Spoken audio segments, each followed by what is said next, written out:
Dr. Garcia, welcome. I want to welcome everyone to Sports Doc Talk. I'm Will Sanchez, along with our orthopedic sports medicine surgeon, top doctor, you name it. It's great. I'm already rambling. We said, oh, there's not going to be an hour. It's not going to be an hour, but I'm rambling. We're going to talk Olympics and Olympic injuries, and we're going to get into all of this stuff. But we have our gold medalist top doctor right now, winning it every single year, Dr. Grant Garcia. I know I'm blowing smoke right now, but listen, it's summertime. We have the Olympics. Before we get into all that, how are you doing? How are the kids doing? Is everyone having a good time this summer? Yeah, summer's awesome. Usually summer's not super busy, but this year, for some reason, everyone's enjoying sports. I think it may be the pre-Olympics chaos that happens. And then we're gonna have that post-Olympic chaos. Everyone's gonna start signing up for swimming and track and field, That's right. Yeah. soccer. We get the swim team gets like triple the volume after they finish see the Olympics, and you see Michael Phelps, and now you see all the new swimmers going on there. So it'll be cool. But yeah, summer's been good. We finally got some 80s. Now it's back down to 66. I don't know what's going on, but we'll figure it out. Somebody will figure it out. It's only a couple days. The Seattle I know. Lights needed Well, dude, we're such their complainers. crowds. We waited months for this.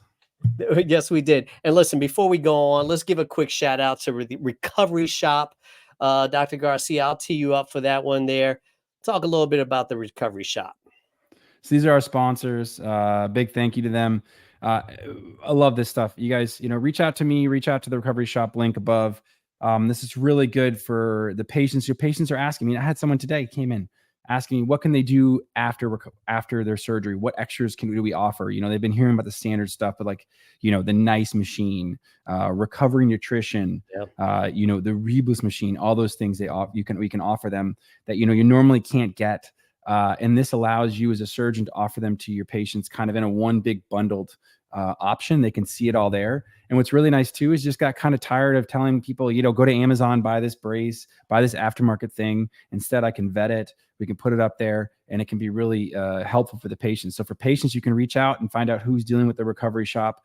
But really for surgeons, it's really the key is because it allows your patients to get everything, quick access and good quality items. So I strongly recommend. Feel free. You can reach out to me on my website, on the Sports Doc website, or reach out directly to Recovery Shop. Again, there's no benefit to us if you go from any of those links. So do whatever works for you. But hopefully it'll work for you. So thanks, guys. Yeah. And for those that are listening, it's shop-recovery.net, or you can find it on our website at Sports Doc Talk. And what's great about that, and we're going to let this go in a second, but you mentioned it, right? We've been talking about the NICE machine. We've been talking about Rebus for the last year, probably longer. So this just kind of, just validates all the things that we've been talking about. And the benefit is the patients. So we just want to give a quick shout out to the Recovery Shop and thank them for being a partner with us. And more importantly, they're there to assist the recovery of the patient. Listen, it's Olympic time, baby. The Olympics have started. I hope no one in my job is listening, right? So I had a really busy week. I had a bunch of shows. We did all these shows, and then I've been working from home. And I got to say, I got the Peacock app going. It's called the gold channels, like the red zone, the gold zone. And they have the red zone guys on there doing it. It's like the octo box, and we've got gymnastics and volleyball, and I'm going bananas over here. And I'm trying not to spill the beans because if in the chat with the team, they're going to know that I'm watching the Olympics, but I've been so excited about the Olympics. Have you had a chance to watch any of the Olympics going on? I watched a little bit of them, but I need to do this. I clearly am working too hard. I need to get on your ring. You do. Even though I know you work so hard, I got to get the gold box, whatever it is. But we're going to do Peacock. It's a great idea. The Peacock app, man. I got it last year for the football season. They try to trick us into watching a playoff game, and then I got a great deal, and I was like, whatever, I'll pick it up. And now, all of the games are on it, so totally worth it. And by the way, you know how we do, right? We usually do some stats, especially when it's just you and I, right? When we have our guests, we kind of get right into it. Don't worry about it. We're not doing trivia yet. We're not doing trivia yet, but we'll give you the stat, right? So the 2024 Summer Olympics in Paris, right? They have the surfing competition in Tahiti, which is 9,750 miles away from the host city, which makes it the farthest distance between an Olympic and event and the host city. So for those that don't know where Tahiti is, it's in the French Polynesia and it's super far. So you're watching Olympic at night, and then you've got surfing going on during the day. There's been some really cool photos out there, and I think I'm really jealous because I don't want to surf because I'm not messing with those waves, but I can with a chair and some sand and a cooler, maybe a little sunblock and a sand castle, something like that. That's probably my speed right there. So when I look at everybody at the beach, that's kind of where I'm wishing I was. Yeah, I think you would enjoy it. We went to that spot about a year and a half ago. But you know what that area is called? It's called something of skulls. And So no, I'm not no, really thank sure you. that's so I'm No. not really sure that. So what they didn't say, I just read an article on it, is I actually have a few stats. Today I'm going to school you. So I All think it was right, let's go. 1950. The last time they had an Olympics and there was an event that far away was equestrian in Australia, because they can't have such a long quarantine. So they can't have the horses actively in Australia doing the competition. So they did it in somewhere, I think in Scotland or in London or in England somewhere. Yeah. And so that was the last time this has happened. But what's super cool is, just the ability that they're doing this so far away. Yeah. But the waves are so dangerous there that No. people have died. There's multiple deaths on this wave that we're doing. So this is just insanity. But that place is beautiful. And I hope they get a little, we might be finding some of those athletes stuck in Bora Bora for a little while, unfortunately. Yeah, quote unquote, unfortunate. And listen, here we go. We're going off the beaten path already. For those that don't know, Dr. Garcia is a maniac when it comes to planning his vacations. So we need to find a section at sportsdoctalk.com where Garcia can share. He has an itinerary planned out. My next vacation, I'm just going to tee Dr. Garcia up because he's going to tell me where to go, when to go, whatever we need to do. So I'm pretty sure you should at least post the Tahiti one because you probably have a 23-page document there for your travels. So can we get that on the website? Dude, seriously, that's my best kept secret. Nobody No, knows about this. I'm You just shouting unleashed it out. It's you just tremendous. totally unlocked it. Yeah, my partners steal my spreadsheets for my trips. My friends steal my spreadsheet for my trips. But listen, the audience needs to know.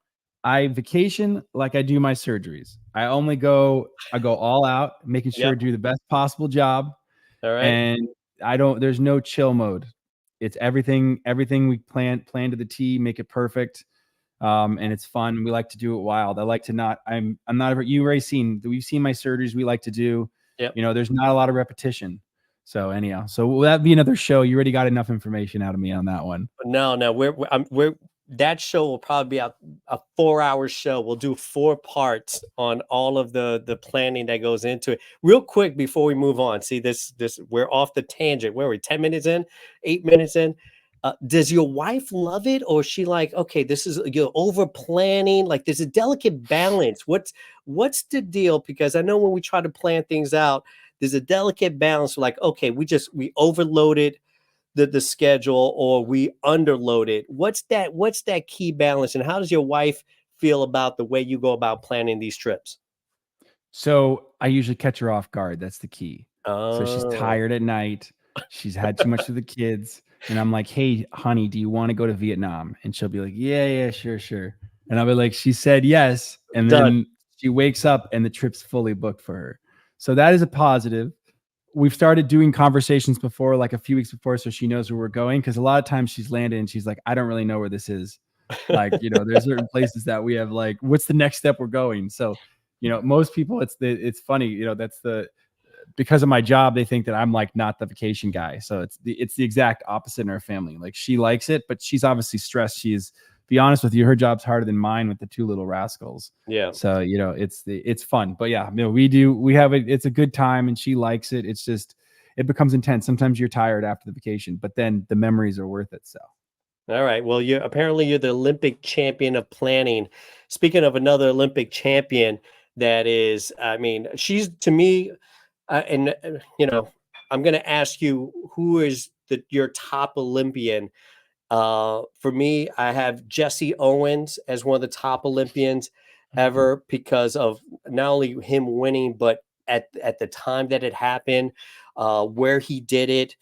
the circumstances. Like to me, I put it under a much bigger umbrella, and I have a couple others that fall under my.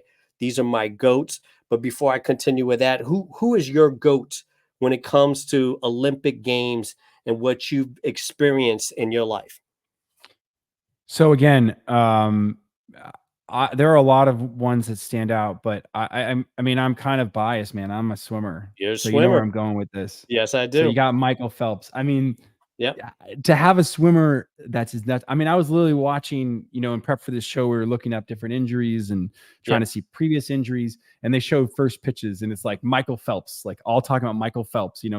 How can you rock a ponytail and be so cool still? Yeah. It's just so impressive. He I looks mean, it's good. You just saw him he out there, does right? look, but He that's looks what good. I'm saying. It's not that common that you can do that, and he pulls it off because he's Michael Phelps. I mean, he's the most famous swimmer and probably one of the most famous athletes that's not professional swimmer, but he's not like LeBron James, right? He doesn't play in the NBA Yeah, yeah, still. yeah. He's not still active. He's at every Olympics hosting. And they said that, there was a huge article on this and saying basically like the US is thirsty for another Michael Phelps to make the Olympics cool again. I mean, he's good. There are a lot of good athletes out there, but Yeah. he just was it was a different animal, right? I can't remember the French guy's name, but they're like, yeah, we have a new Michael Phelps and he doesn't swim for the US. I'm like, that was like the worst possible line you could do, Yeah, It's yeah, like, yeah, yeah. There's a we're great missing out. Australian swimmer. I mean, it all goes through waves of the dominance. But another person that is still active and by far she is the best of the best. When you look at the Kerry Shrugs and the Mary Lou Rettons, I mean, she blows everyone out of the water, and that's Simone Biles. When you have when you're doing tricks in the air that no one else has done, and you have so many things named after you, that alone puts you in a whole other category. She's off and running, and by the time we air this show, she's going to be competing, I believe, in 6 different events. She did sustain a calf injury during her warm-ups at the Paris Olympics. What are some of the concerns when it comes to an elite athlete that is loading that muscle?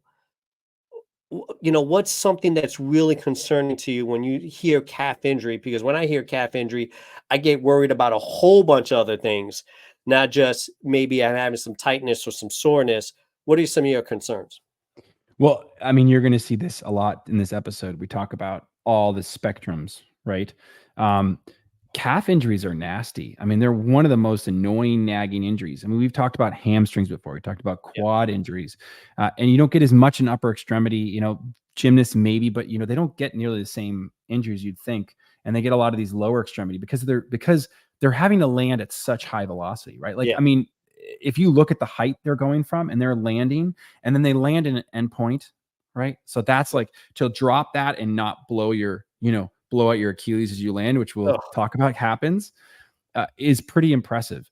And so the patients that I take care of that have these calf injuries, they're usually not surgical. I mean, we've talked about many football players. This has come up a few times on here talking about yeah, these calf injuries, but they're just really, really nagging and they hurt.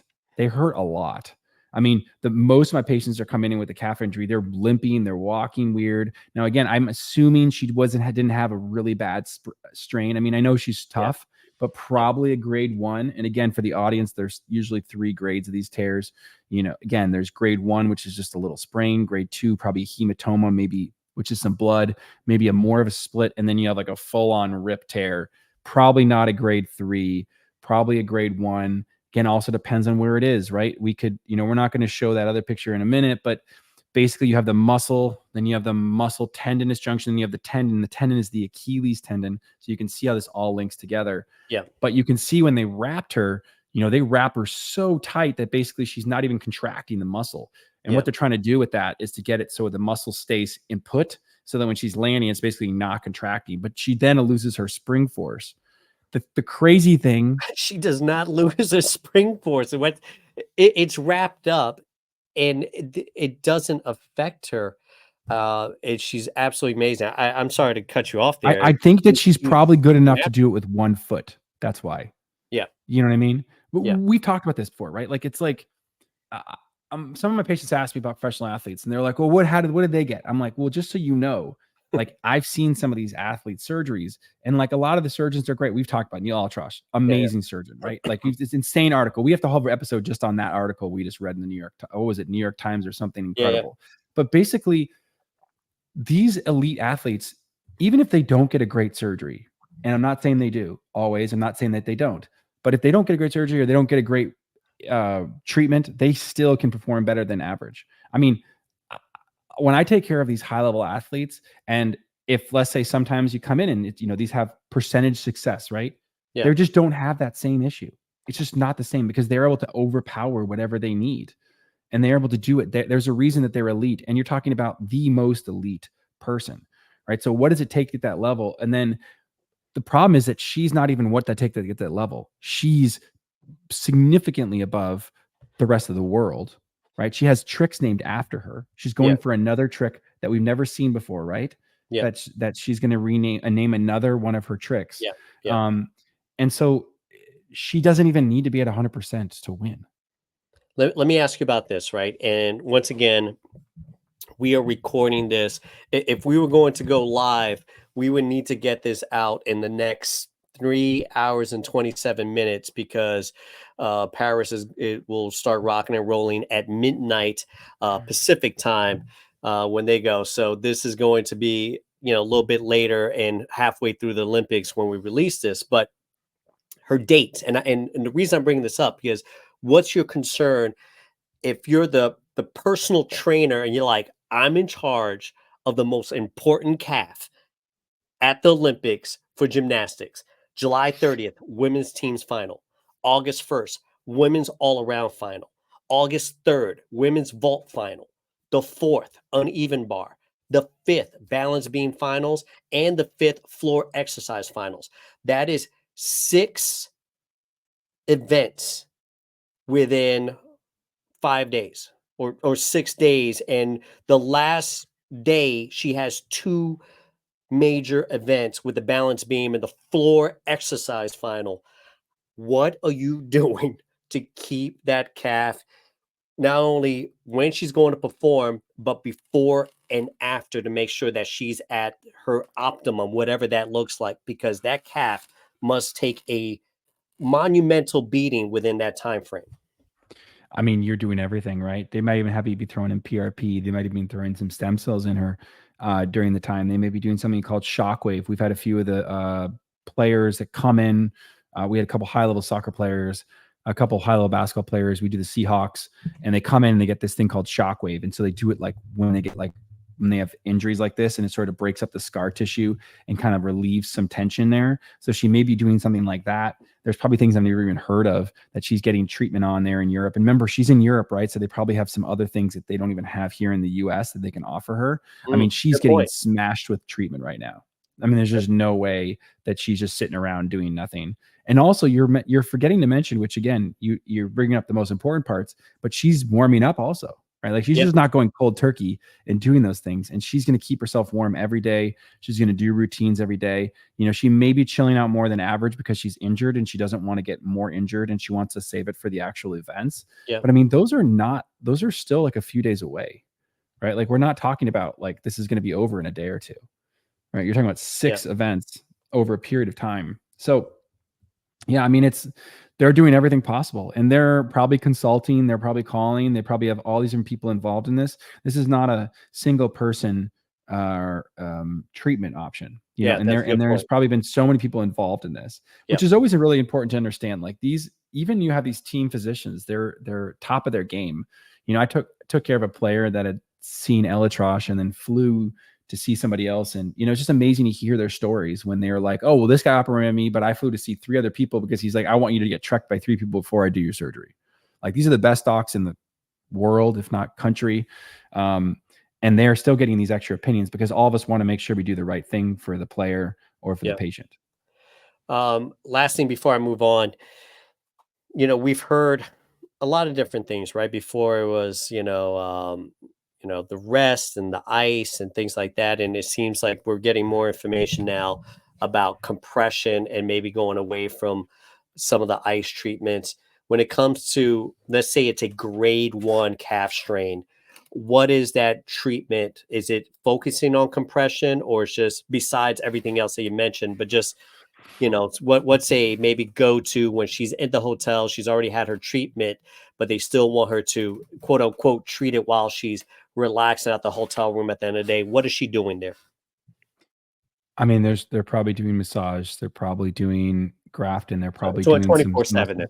Everybody, Yeah. it's not a, I don't think, I oh, mean, I just don't think she's sitting there icing her leg. I mean, the problem is yeah, that ice is really good for like a sore knee, right? Like swelling, yeah, intra-articular swelling. I, I as a layman athlete, a recreational athlete, despite being an orthopedic surgeon, I would ice my leg, yeah, but that's just because I don't have, even with all the stuff that I see and do, I don't have access to the treatments that she has, nor do I have the time to go get that stuff. And so as a result, I would just do the basic bread and butter, but that's not what she's getting. I mean, yeah. she probably has her own nice machine in the room. She's probably Nah, getting something we haven't even heard about. shout out There's to more Grant. than, shout out to Grant. I mean, I just think we can't fathom the type of stuff that she's probably having right now. But you know what the best part is? Maybe we're completely wrong, and maybe she's just so good that she's Yeah. getting so little treatment, and she's I just wouldn't gonna even win be the surprised by Olympics. it. She's a Maybe all monster. this stuff maybe she watches the show and she says these guys are such These guys are a idiots. bunch of idiots. I've got no treatment and I'm just gonna win regardless. I'm You know rocking what I my mean? That's the whole PlayStation point. 5 That's the right fun now. part about this show where predictions are wrong. Yeah, We yeah, do our best. We tell everyone, but it's but like LeBron James though, like he's probably yeah, got like a hyperbaric chamber he brought with him. So I know he's yeah. getting treatment. Yeah, yeah, and he likes his red wine as well, so maybe it's a little combination there between getting his treatment and a off day with a nice glass of red wine. We'll stick with the gymnastics. Unfortunately, these are serious injuries, and with Skye Blakely and Kayla DiCello with their Achilles injury, really rough. I mean, Achilles injuries, right? That's all we have to pretty much say during the U.S. Olympic gymnastics trials for Kayla. So I mean, Let's you just guys are kind of talk seeing about that. this. Go ahead. It's like the when you think of Achilles injuries, and no offense to Will, but we have, it's usually 30, 40, like we don't, the high level athlete injuries are a different animal, right?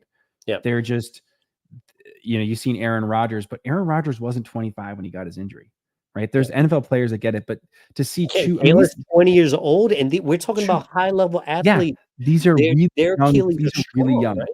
Go ahead. It's just Sorry. not that common to see this injury in every day. I mean, we see people in their mid 20s to 30s tear Yeah, their, but it's usually that like high 20s. We always call it the weekend warrior, right? Like the dad, or it's more men actually. This is different. Obviously, we're talking about two female athletes here, but yeah. it's usually higher precipitance of men because they tend to do stupider things. That's And me. they tend to, wasn't directed at you, Will, but yes. It was 100%. Just because you're nice about it does not mean it wasn't directed at Dude, quote unquote weekend warriors doing dumb things and busting this their is all legs. about, I'm just trying to make fun of you the entire time without anybody knowing on the show. So Oh, I know.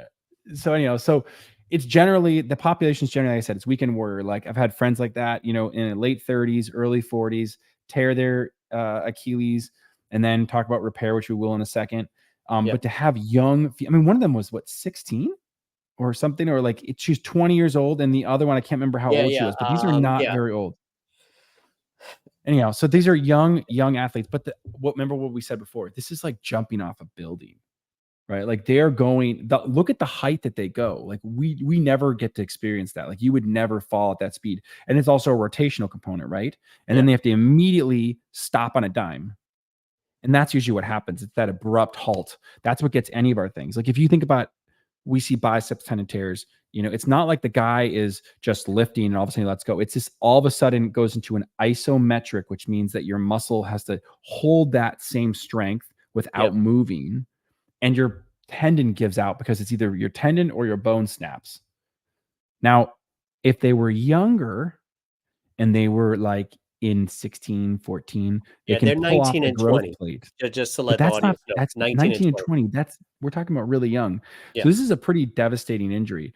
And we've talked about this before on this show. We've seen examples of this. And you can see this is a long road. I mean, they're out for a year, and are they the same? I mean, they're gonna have to rely on that power spike land, maneuvers with this type of Achilles. It's a really devastating injury. But again, the nice cool thing we've seen now is it used to be,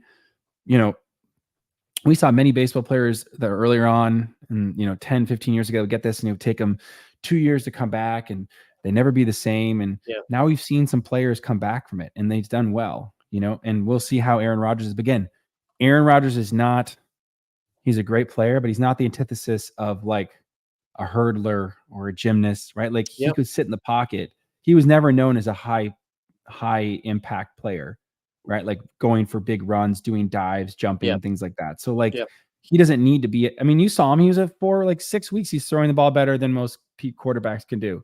Right. He doesn't really need that Achilles to do the things that he does compared to these. He's got to move in the pocket. Guys. Yeah, exactly. So Will's going to show this. I know the audience, I don't want them to be too grossed out, but it's kind of interesting to see like kind of the old and the new way. Really briefly, just so the audience can see what it so I'm going to show, just to give everybody a heads up, I'm going to show an Achilles rupture. It's a little gross if you're not used to it. For Dr. Garcia, he has this with some peas in a salad. It's fine with him because he lives it every day. For those that are listening on our podcast, please, it's a great segue to check out our YouTube page, because if you want to see our faces and get grossed out by the next slide, then please check us out. So let's talk about this Achilles rupture here. All right. So again, audience can see. So these are the same. These are surgeries. So if someone tells you they got their Achilles repaired, this is actually the same surgery. You can obviously see there's a difference here. We've had Dr. Anthony Yee on here. Will's undergone one of these. Thankfully, Will's undergone the one on the right, if you're looking at the screen. But so the one is an open repair. And again, that's a little more of an accentuated repair, but that's what the Achilles looks like when it snaps. And you can see that the white is the tendinous portion, and then it's sewed back together. And you want to make sure you're sewing it so you don't have a lot of knots on the outside or anything else, right? And the issue with this is obviously wound infections and things like that. On the right, and now they don't have the little holes on the bottom for the speed bridge, but this is what Aaron Rodgers got. And again, usually it kind of goes, this is a good one here. Usually you might go a little bit lower with your incision. You might go different orientations, but again, it's small, percutaneous. And then you just fix it down to that bone. That's kind of the newest, hottest way of doing it. And that's the speed bridge you guys keep hearing about. Down into the heel area, right? That's what, as far as when you say the bone and the suture is connecting. That's where that like blue mark is. You can see that's where the heel bone is going to be going roughly. And the reason is, you can see here, tendon to tendon's great. But what the Arthrex team and other people have figured out is that, usually it actually tears a little bit lower. And when it tears lower, the tendon that's connected to the heel bone, which is the lowest part. And again, I'm sorry, I can't show you because I can't point. It's really not good quality. And what we've seen is there are people that can be treated without surgery. There's people that are older, or people that are really patient, or okay with maybe not the high impact power plays. And so they keep their ankle like this, and then slowly over time. Now, again, for an athlete, if it was me, I get it fixed, right? I want to get back faster. I can't sit in the OR for 10 weeks in a boot and be okay with it.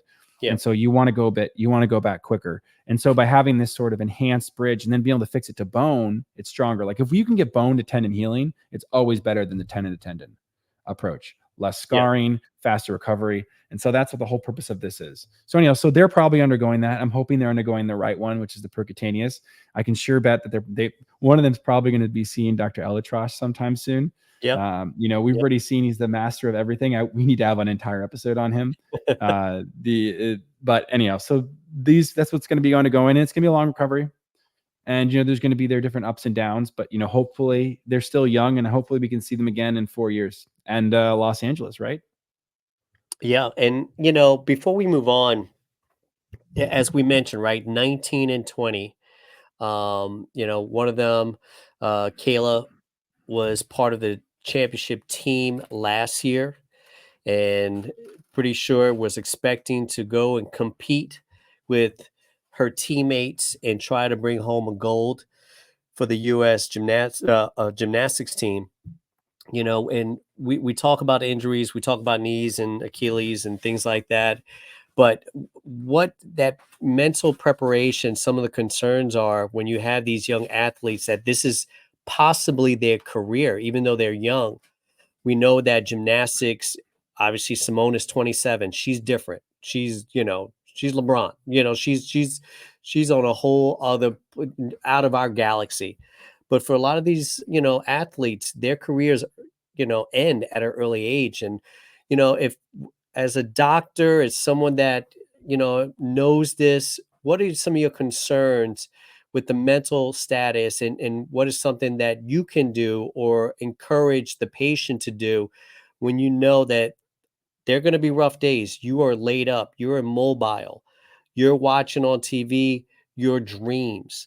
You're not, sitting there for a week or two.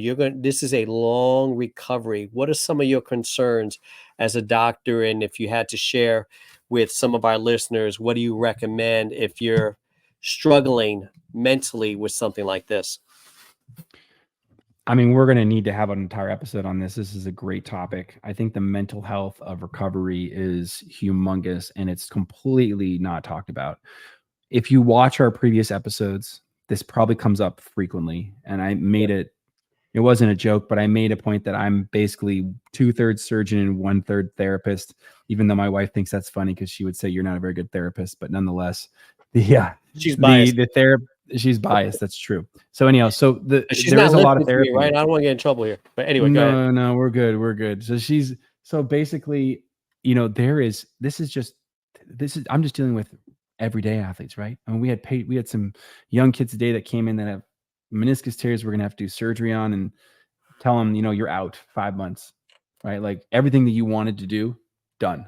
You're stopping. Yeah. Baseball player, Tommy John, you're done. That junior season you had, it's out. You're not doing it. It stinks, right? You're telling the parents, you're telling the kids, and it's just, the surgery, that's the easy part, right? Like you go to sleep, you wake up, let me do my job, and then you start the recovery, and you have pain for a few weeks, and then you get back. And I'm not trying to belittle the pain and the recovery, but no. Yeah. I mean, Will, you've gone into this. I've undergone surgery. Like the surgery part sucks, but like that's not the hardest part. It's the mental part, right? And so, and we're talking about like just being annoyed because we can't go play basketball or play with our friends. These are the people that have been training for this particular thing, and they can no longer do it. And they're not pro athletes where they can be out for a year and still get paid. Right? Like, I mean, they're professionals, but they're not the same as these NFL players that don't have guarantees on their contracts and or these NBA or whatever. And so they're going to need mental health coaches. I mean, we've seen it in shows. We've seen it in, you heard it on there. I mean, Simone Biles, right? Mental health, the Tipsies, there it all is. these other things. Mental health is huge. And almost every athlete now has a sports psychologist that's available to them. And if you are doing athletics and you're having trouble with things, listen, this is not a athlete only issue, right? Like there was a huge article on this for surgeons. I mean, we're put under extreme stresses sometimes in the OR. You're dealing with athletes like this. You're trying to fix, you want to get them back. And if they don't get back, you feel sad. You're upset about it. Even though the success rate on some of these surgeries is 80%. That means 20% of the players that you operate on will not get back. And there's absolutely nothing you can do about it, right? Nothing you can do about it. So it's the same thing with these, they have to, and I think that this is important. I think that it's completely underappreciated. And until recent with some of these athletes that have come out and said, they have these mental health issues, no one wants to talk about it. It was considered sort of, which is sick to say, is weak. If you came out and said you had the mental issues, if you said that you were having a tough time, but the worst part about this is it happens to everybody. It happens for the surgeons. It happens to everybody. You feeling like you got to do better. You could do better on the next one, right? I don't remember like half my successes, right? Like I operate on a lot of people. I take care of people. I can tell you right now, I remember every single one of the failures. Yeah. And that's the same way they're going to be. They're not going to remember the 15 competitions they won. They're going to remember the time that they were sitting there on the couch with their Achilles recovery. And so I don't know. It's a long-winded answer because obviously this is a little more personal, clearly. But I think for them, it's tough. the sports psychologist is important. Yeah, I think that's the big part because, right, your surgery ends, you're like, all right, I'm gonna rock this. I'm gonna be gun ho about it. I'm gonna get him. I can, right, and you just, especially if that you had that mindset, I'm just gonna just go after it. Time is a mofo, and you're like that for a couple weeks. All of a sudden, you start to feel it, right? And you start to, you're going through, even as you're doing things to try to benefit. Eventually, you're sitting there and you're like, man, this is rough, because sometimes not even yourself, but you see that it's affecting the people around you, right? If you have responsibilities, if like for myself, when I got hurt, I see my wife doing all the stuff, and I can't do certain things, and things like that, and all of this extra stress is falling on other people, and that's a whole other thing besides what you're personally going through. So without going into so much as we already have, I think the point is that whether you're an athlete or someone just getting surgery tomorrow morning, be aware of that, and reach out, get a support system, especially if it's a long-term injury, because you're going to have some ups and downs, and you want to have a support system there to kind of help you through that, no matter how strong you are. So I think, and I don't want to go any more because I think I think, well, I've just added another topic for one of our podcasts. This is a I wrote really it good right here. one. Look, for people that are Dude, home, I wrote on my yellow pad, it says mental health therapist as one of our next shows. So so sports yeah, this will be a good therapist. show. I think the audience is going to love this one. But Yeah. basically, be honest with yourself. That's one. Two, understand that everybody feels that way. That's one thing I like to do in the office, being like, the girl before you was just upset. The guy before you was upset Yeah. that he had to go through this. Like, you're not Yeah. alone, right? You're not even alone today, right? Yeah. Which is good. And then I think the biggest thing you understand is that you will get there if you persevere, and you have to be okay with different things. You got to be able to have the options in your head, but it's hard. I mean, like you said, you're in isolation despite what you want to do. But anyhow, we'll move on. This is going to be a great topic for another time. I think we could talk an entire hour on this, if not more. Yeah. And maybe find a really good mental health sports psychologist to come on the show at some point too, because I think We that will this is we will get one on, and anyone listening, I want to come join the show and be a part of our show, check us out, sportsdoctalk.com. We have on our website not only all of our podcasts, but great information Dr. Garcia provides. We have transcripts of the show. So if you get tired of listening to my voice, you can just read what we're talking about. And more importantly, if you want to be a part of the show, on our webpage, you can reach out to us. And if it all works out, we would love to have you. We've been blessed with some great guests already. We're going to move on. We're going to go to your fun spot, your warm spot, ACL injuries. It's like ACL and shoulder injuries are like Dr. Garcia's favorite. I don't know. Maybe they're all his favorite here.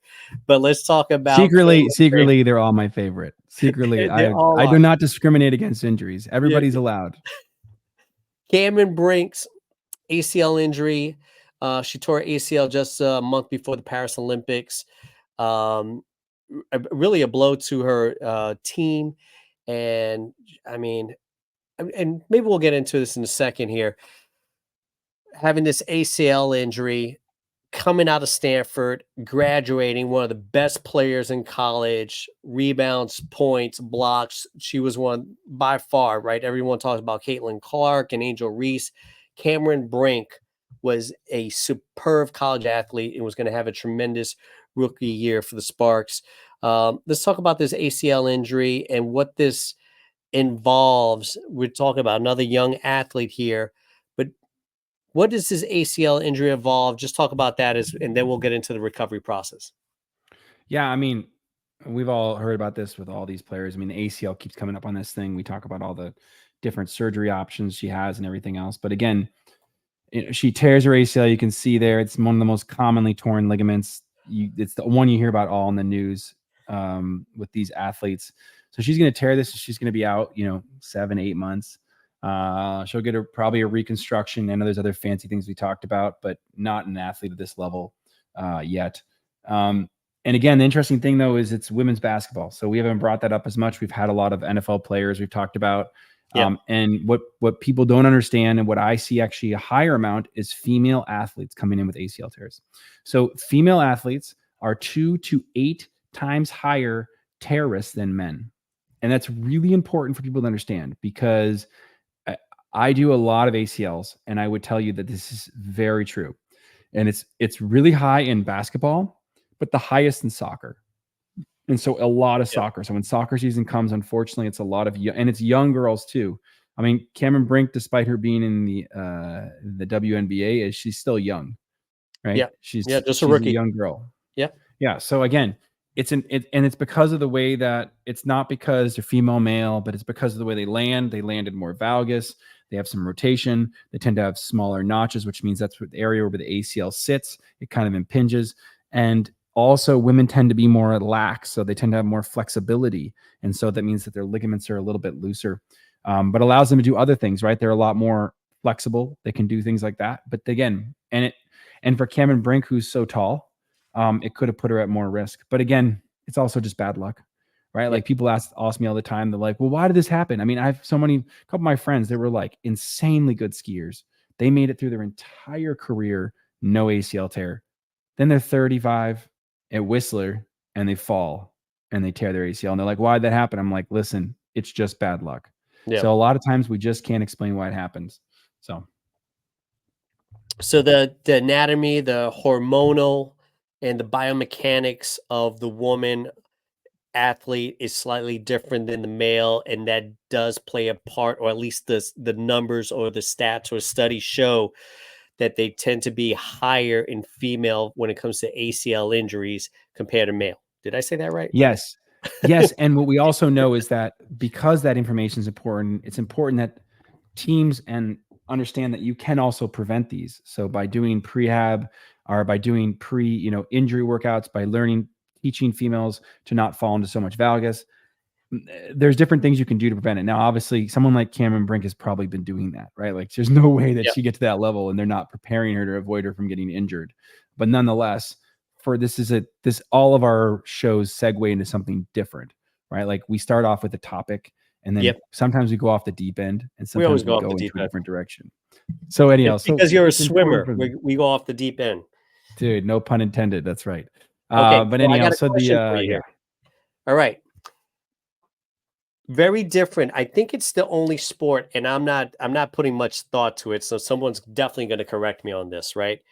But college basketball, depending how deep you go in, right? And I was thinking about this with Caitlin Clark, but now even talking about this with Cameron, she played all the way through into the playoffs, March Madness, finished, got drafted, and played professional basketball in a month, maybe 5 weeks. It's the same thing with Cameron, right? Played in the tournament, had a full season going back to the beginning of the college basketball season, got a month off, probably less because it probably went right into practicing. You get out of the tournament, you get drafted, you go right to your team, and then the games start up 2 weeks later or something like that, right after the draft, or a couple weeks later after the draft. Does that amount of playing, and like I say, it could always go back to just bad luck, but the fatigue for a starting basketball player where you are clearly the best player in Iowa for Caitlin Clark, or Stanford like Cameron, where you are both have the bulk of the minutes and playing the most because that gives your teams the best opportunity to win. Having all of that basketball that's going on, could that add to something like this happen, or do we go back to, well, you just kind of shit out of luck a little bit? I would say maybe I used to would say yes. The more low, the quicker turnaround is there. But we're not talking about days. We're talking about weeks, right? Like most of us, like if you sit around on the couch for 2 weeks, like your body actually is worse, right? So I don't know if that quick turnaround is I don't think, in my opinion, I don't think that that's the reasoning. I think that the higher amount of games puts her at a higher risk to potentially tear their ACL. Right. And so they had more games in that season. But again, Caitlin Clark didn't do it. So it doesn't mean that I don't know there's a stat on that to show that that's causing that. I think Bigger if there player was, also, they would right? have. Cameron, Caitlin Clark's a guard. We're talking about a taller, a center, right? I'm not sure 100%. if it all plays, but I like the point that you're bringing up a great point. It's the number of games, right? Because think about it. If you think about her college career, I don't know what she did in high school or AAU or anything like that, but by far, at least in her college career, she's played the most amount of games in a calendar year because she didn't end her college basketball season and then have that break or whatever she would do afterwards before the next fall. She went right into a WNBA season. That's true. And again, also the best players usually drive their teams to win. So they're usually probably finishing in the March Madness also. So anyhow, I don't think that's the exact reasoning. It's always load management is always important. It depends on probably the players too. We've seen that too with football, right? Like running backs are more load management, wide receivers, other guys you're not as worried about. So all right, let's move on to a couple other athletes. Man, I think we're just full of great news, right? Just talking about all these injuries for these great athletes. So we apologize if it seems a little bit morbid, but this is what we do. We talk about injuries and not only well, you don't need me to tell you about who won the gold medals. You go on the news. yeah, You want to no, we hear about talk the about injuries, then you can come to us. exactly. And we're still talking about the Olympics. Let's go. Shilese Jones and Alicia Monson, they had meniscus tears in their knee. Can you talk about the difference between a meniscus tear and tearing your ACL? Yeah. So can you pull that picture up again? That was Sure. good. So, different recoveries, different prognoses. They can come in. So first off, we've talked about this a few times, probably on some of the earlier episodes. So it might be good for us to rehash this again. The Yep. problem you have is a lot of times with the injury report, you don't get information on the meniscus, right? So they'll say the Cameron Brink tore ACL, but did she tear something else in the meniscus? And if she did, that puts her at higher risk for other issues. You can see here that's the meniscus is the two cushions of the knee, and then the ACL is in the middle. The ACL gets a lot of publicity. It's kind of the sexy ligament. It's the most commonly torn one. Yep. But honestly, the meniscus is way more common. If I would say, like, even the last 2 weeks, I've probably seen like 7 ACL tears and I've probably seen like 15 meniscus tears, because the meniscus tears is just more, the most common surgery we do is a meniscus surgery. So it's just way more common. So real quick, so for Shilese Jones, which is another gymnast, her having this meniscus tear, is this better or worse than the injuries that her other gymnastics teammates have suffered through? So that is a loaded question, which may go off on a tangent, and I know we're running out of time. So we're never running out of time. It depends on where the tear is. It depends on what type of tear it is. How are right? we running out of time already? Okay, I because digress. it's because you and me do this. This is okay. So and then we'll talk about this crack that Monson felt, because this is a really interesting. So basically, you have friends that have had meniscus tears. They go in there, they do a little cleanup. Yeah, that's fine. Those are sort of like the simple tears, little para tears, little radial tears.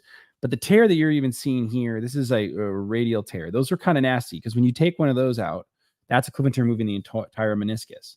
And that's when you run into problems, right? And we're going to go on one of these that's had problems. Lonzo Ball. This is exactly what happened to Lonzo Ball. Meniscus tear, cleaned up, which we're going to go into this in 1 second on Monson in one of the articles they talked about. And then again, a problem. And then guess what happened? He developed a cartilage hole and he had no meniscus left. So what was he end up getting? Which we have not talked about as the meniscus transplant, but he got a meniscus transplant and a cartilage transplant, which the meniscus was not announced until recently. They just mentioned the cartilage portion, which is a game changer for the whole procedure. And so, yes, it's uncommon, right? Lonzo Ball is the first NBA player to get this, but it's one of those risks you have. So if you get a nasty one, it doesn't heal and you get problems, they go down faster. Generally, the ACL players, if you can get the ACL stabilized, they don't get that risk of arthritis as much. The meniscus one is a much worse thing if it goes. So basically, if it goes well for both, you're good. ACLs go well more often. The meniscus can heal, but the long term of the meniscus sometimes is increased arthritis a little bit more than the ACL. Does that make sense? That was trying to be as best I can. And again, it depends on what you have to do. That was good. That made sense. And then for Alicia Monson, 2021 Olympian in the 10,000 meters, she felt a quote unquote, I'm doing air quotes if you're not watching, she felt a crack in her knee doing a run, which then turned out to be a medial meniscus tear. So why don't you talk about the differences there? So that's what And you I don't see like here, the that word red thing. crack there. So what does So that that's mean? not a good sign. So Oh. that's not good. That's not a good one. You don't want to hear that word. So crack generally means a pop. And generally with meniscus tears, there's ones that are little. They get little tears, little fraying, and that's the ones that get cleanups, or they're usually small. A crack or a pop is usually a big radial tear, which is right there. A radial tear means like it looks like someone cut with the scissors, like this. right across the meniscus. Okay. And generally those are not good and those need to be fixed. And the reason you fix them, which I just mentioned earlier, is if you don't fix them, the only way to take care of them is to remove the entire meniscus. And that is not ideal. It happens. I see patients all the time that have Are had they full putting an meniscus internal removed. brace in there? What are they doing with that meniscus? So we have to fix it. So you do essentially an internal brace, you fix it, and it's actually kind of a fancy thing. You do like a rip stop. It looks like a little checker pattern. So one days we'll pull up one of the things and show how we fix one of these, but it's not simple. Not everybody does it like this. Okay. But you want to save the meniscus if you can. But again, it's not always a successful procedure. But let's mention something that her coach mentioned when they asked about this, right? You said she looked at quicker fixes, but it would have led to significant problems down the road. So we committed to the long-term full recovery, Mm. right? So when you hear that, there's two things here. 6-month recovery. That's not a meniscus cleanup, right? That's it. That is a meniscus repair. Yeah. And they looked at quicker fixes. So a lot of the players in the professional sports get quick fixes. So quick fix is the meniscus cleanup. You've seen a player knee cleanup, knee wash, something like that, and they're like back in 6 weeks. Those are meniscus cleanups. The problem is it leads to significant, where we've been knowing this, and it's getting more and more obvious that when you have these really bad tears, like a radial tear, it's not best for the athlete to just remove it, right? And we used to do that a lot earlier on. Yeah. Thankfully not in my time, but even before that. And the problems down the road are the worst case scenario, which is what you saw from Lonzo Ball. That is the worst case scenario. Well, actually, that's not the worst case scenario. The worst case scenario is some of the NFL players I've seen after the NFL that retire at 27 that have Yeah. bone arthritis, right? That's the worst case. Yeah, But the because second we worst still case, haven't figured out the arthritis portion of that. That's the medical science. That's the golden goose, right? If we ever figure out how to eliminate that arthritis. well, that's also what we do. I mean, that is the golden goose, and we're getting a little bit better, and we can go on that another tangent. But Yeah.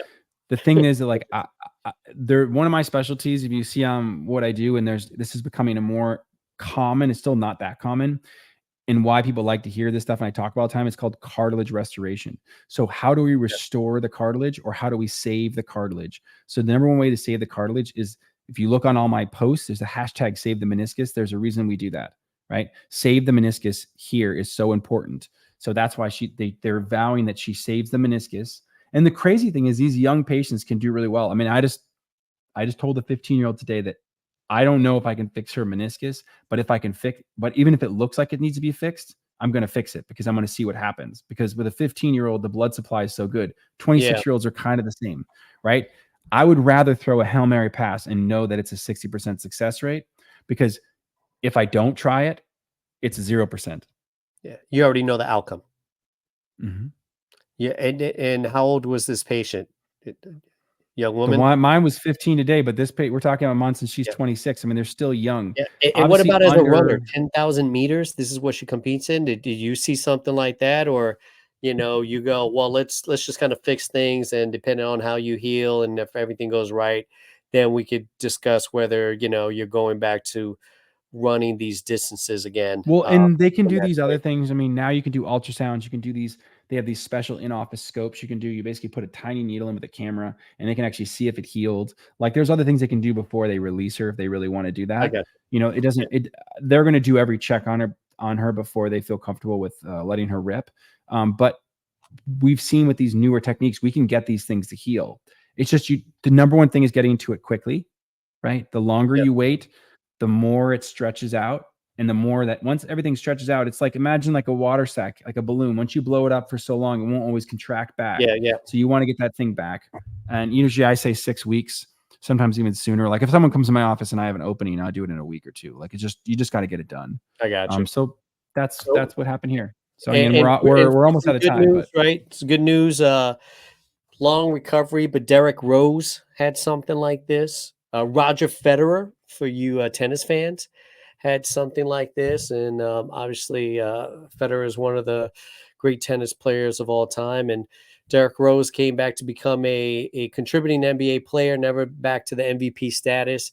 But, if you can have an entire career in the NBA, to me, that's a pretty good thing. We can go on and on, but we're going to start wrapping it up because we talk too much. Once again, doing we stuff. said, I told you before the show, I said 30 minutes, and this is what happened. I know it. I knew it.